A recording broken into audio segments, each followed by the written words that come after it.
Alec with a two-hand rip. Backs it out, lobs it to Desi. Desi screen to the rim. Lays it in. Hello, Lobo fans. Welcome into another edition of your Lobo Coaches Show. I'm your host, Robert Portnoy, with the men's basketball coach at New Mexico, Richard Pitino. Coach Pitino, it's great to be with you. We're going to take a look at a couple of games today, Air Force and Utah State. First off, how are you, sir? Doing great. Yeah, I mean, I think when you look back at that week, it was great to get a win at home. I thought we actually did a lot of good things. I know we didn't win by a huge margin, but I really respected Air Force. I thought they were really good, and they're doing that to a lot of teams. And then we have to go on the road. Utah State, one of the toughest places to play, and they're really, really good. So we've had a great week of practice and ready to go. You know, that's an interesting question. There is a perception about certain teams.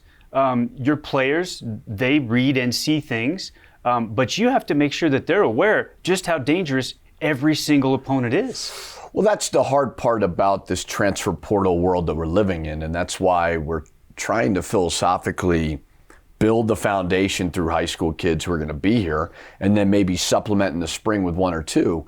But when you have guys who've never played against that system, it may shock you a little bit. And I think that they'll be more equipped to deal with it second time around. And then obviously the guys that come back next year, they'll be even better dealing with it. So it's just kind of part of the deal. I don't have an ego when I play anybody. And, anytime you can get a win, it's great. And we've been, we're 14-1 at home. So obviously a good win.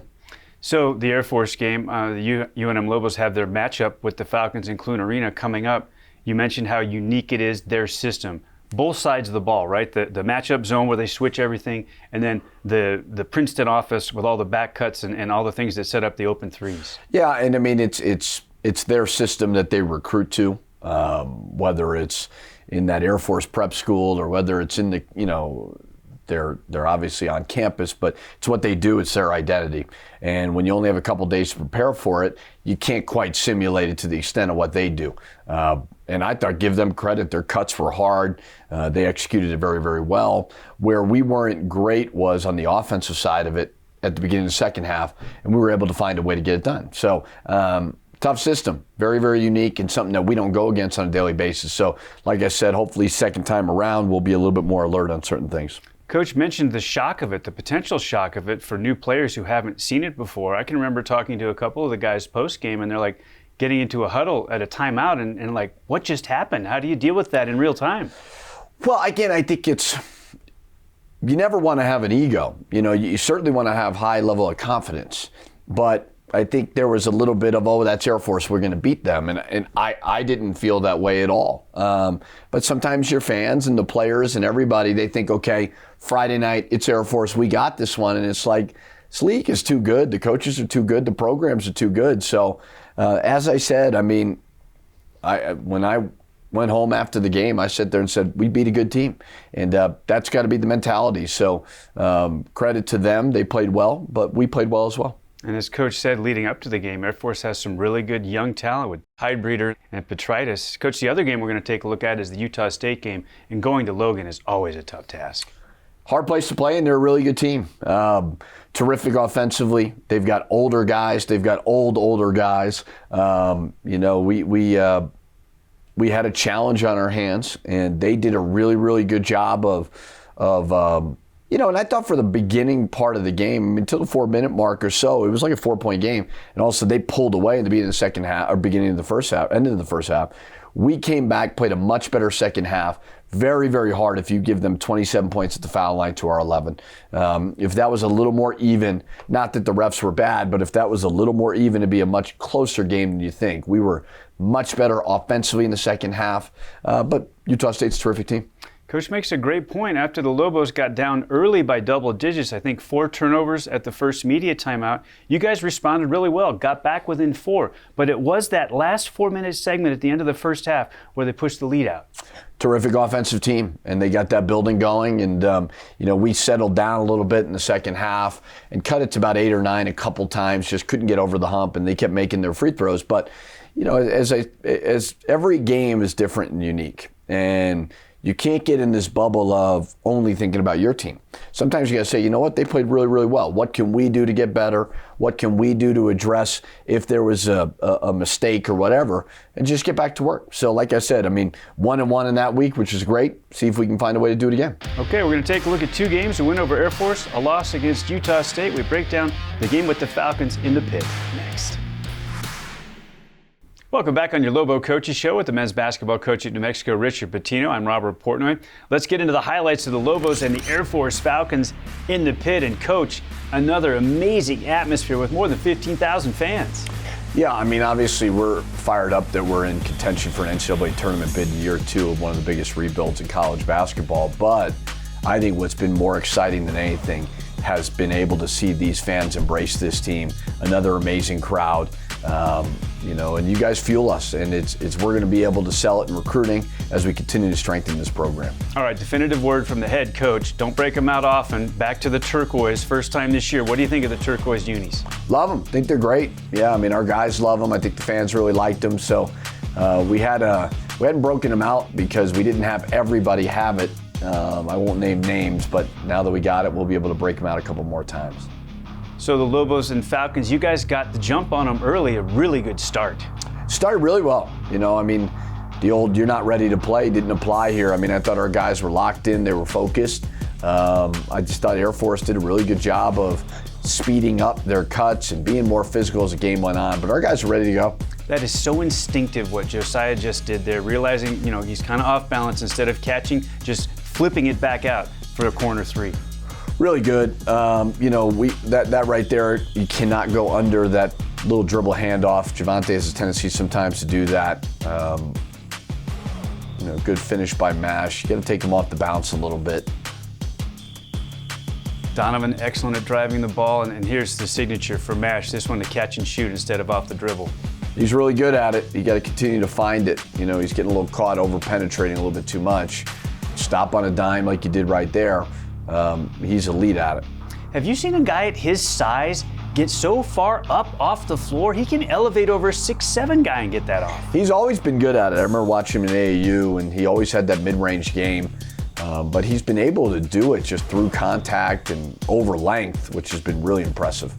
There's Hydebreeder in the corner. Between these 2 young players, Hydebreeder and Petritus, there's a bright future at the Air Force Academy. Yeah, and then when you're backing up and zoning out on those back screens and the 5-man pops back, who most of them are 30%, and they knock down a 3, it can be hard to guard.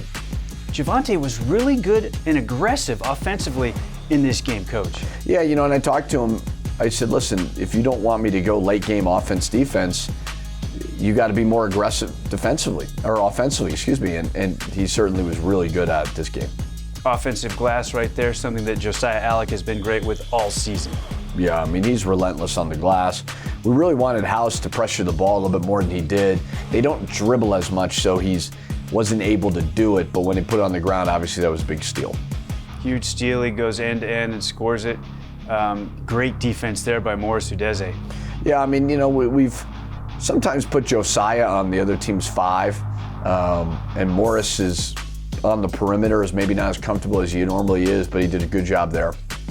There's one where Mash did get deep, was able to fight through a double team and get an and 1. It was a big play, and this is, again, like we talked about, we wanted House to be able to generate a couple more steals than he did, and that was a big play to cut it to 4.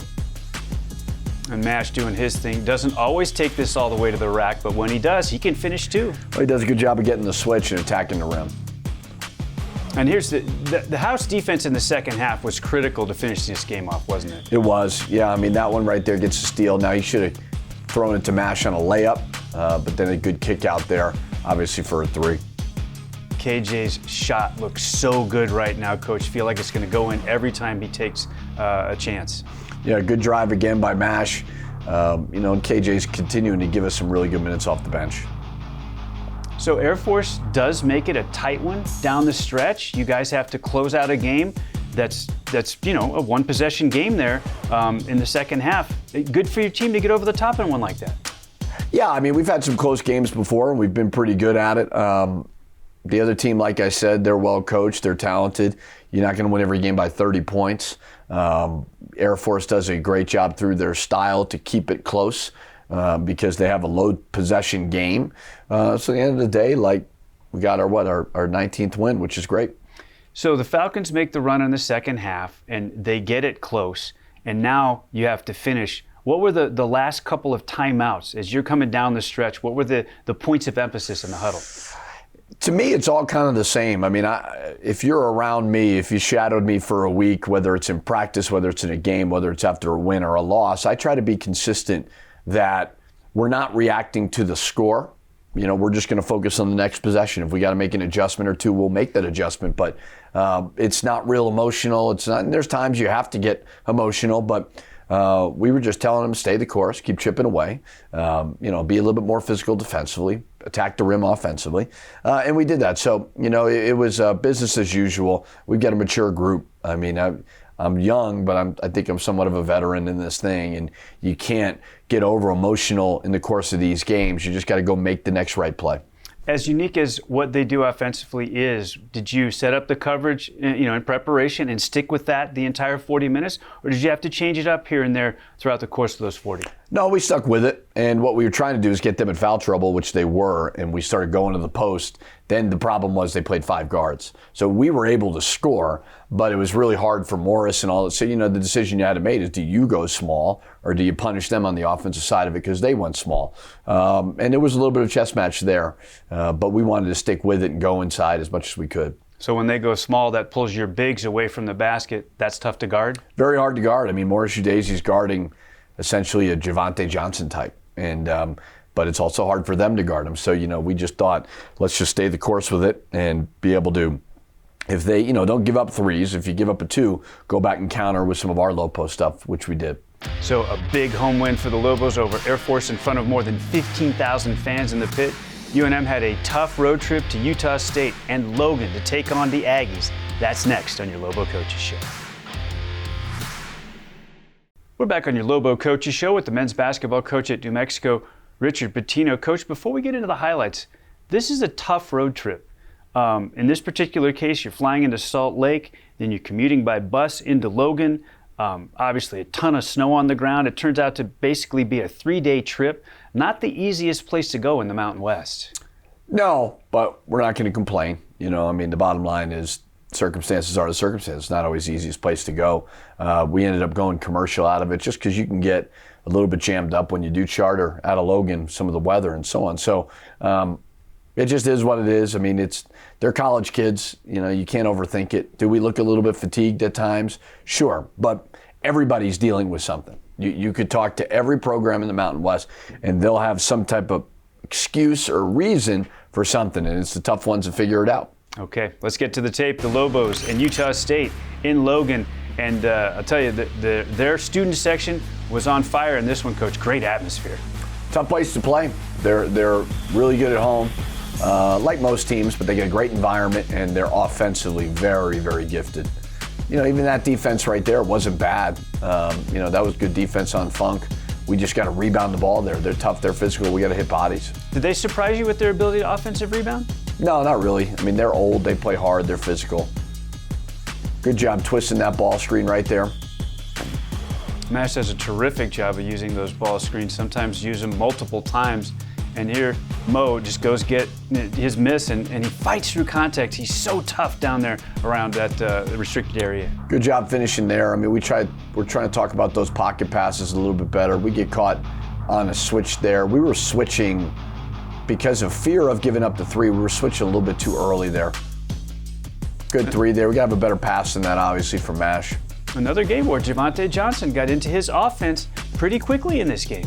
Yep, we had a miscommunication there with KJ Jenkins, had the hole, and then he left it. You got to build out and transition defense, but it's nice to see Javonte hit some 3s, make some shots for sure. We saw Akin diving to the rim there in the miscommunication and getting the dunk, one of their 2 new bigs. He's a difficult cover, isn't he, Coach? He is, and then obviously the 3, with their length over our smaller guards, obviously they were able to hit some perimeter jump shots. So this is that sequence here at the end of the first half where they're able to stretch the lead out and multiple chances here on the offensive glass. Just got to come down with it. Leads to a 3. We give up 2 offensive rebounds, and it leads to a 3. Lets the building get going a little bit. We do a good job, though, in the second half of countering what they do, and obviously played better defense, but the foul line was really the story of the game. And a really terrific game from Sean Bairstow. He impressed me. His game continues to evolve. Yeah, he's got size and skill, knows how to play, and they do a phenomenal job of moving the basketball. We got to have that loose ball. That's something Mash has got to come up with. Leads to a three.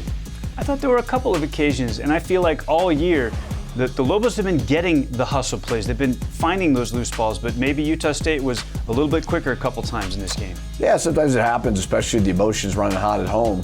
But you got to be there. I know we had two specific ones that we should have had that we didn't get. Good job of going down low there. And right now you cut the game to 10, and then House comes down the next possession, shoots a quick three. We got to get a better look right there out of it. There's a mash off the ball screen, and that one he's even drifting toward the hoop and is able to get it going. Even when he's not going straight up, he's still good.